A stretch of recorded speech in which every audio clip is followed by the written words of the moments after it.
Hello and welcome to this week's vlog from Maddisons. Well, the property market boom continues and Rightmove produced their house pricing index data this week, which just shows how all that is actually translating. Property prices are up 1.1% in the month of September alone. Demand to Rightmove's website from buyers looking for property and registering was up 50% on September 2019. It's taking 50 days quicker to agree a sale at the moment, which means that most agents are sitting with the highest number percentage-wise of sales agreed for many, many years.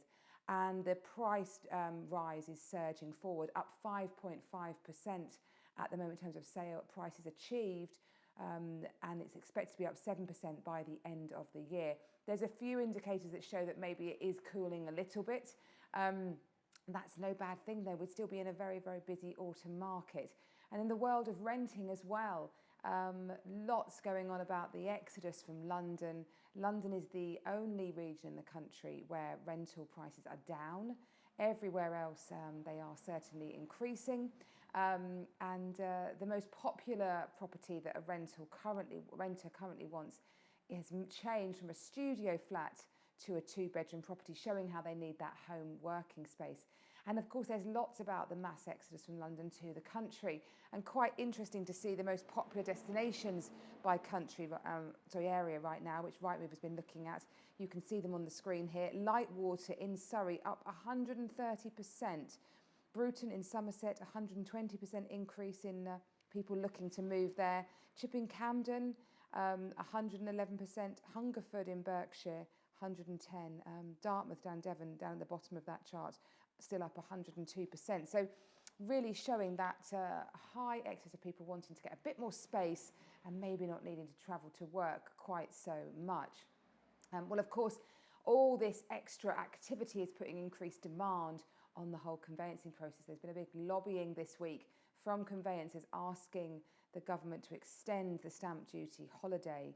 I think if they did extend it, they'd have to extend it in a way that it's for people who have been desperately rushing to get it completed by the end of March, but for whatever reason haven't been able to. And the reason the conveyancers want that is because there are so many third parties involved in buying a property that leave it outside of their control to get the deal through in time.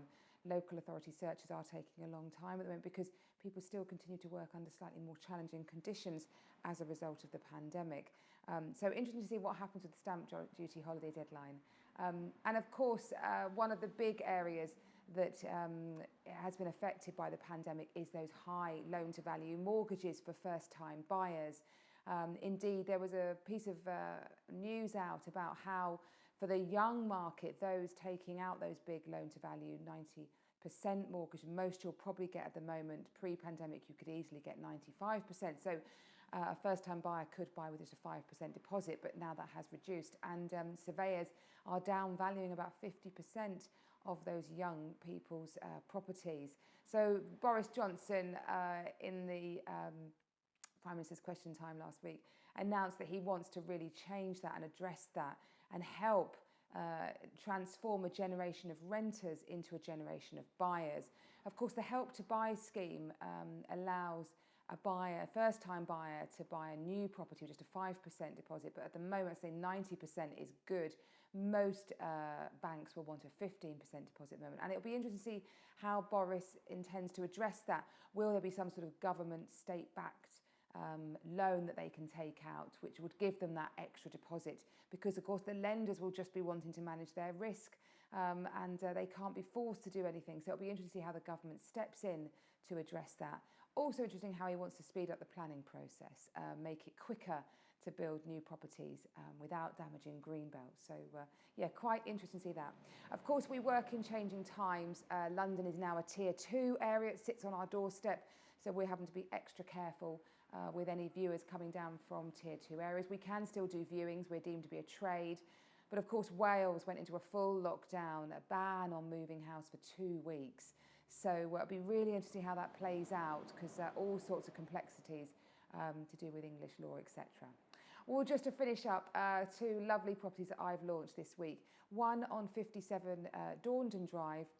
It's a really beautiful family home, a fabulous plot, a corner plot, which gives it a great sweeping carriageway driveway to the front and a good sized garden to the rear, and lots of reception space. It's got lots and lots of space, this one, on at a guide of 895, and One Somerville Gardens, a beautiful late Victorian, early Edwardian property of fabulous location just off Boyne Park.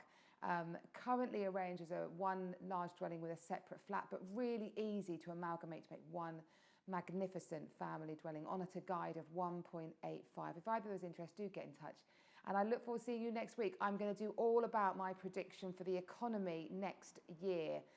Next week. I'm getting ready for it now, preparing some slides, etc. So do tune in if you want a bit of positivity about my outlook for the property market next year. Bye-bye.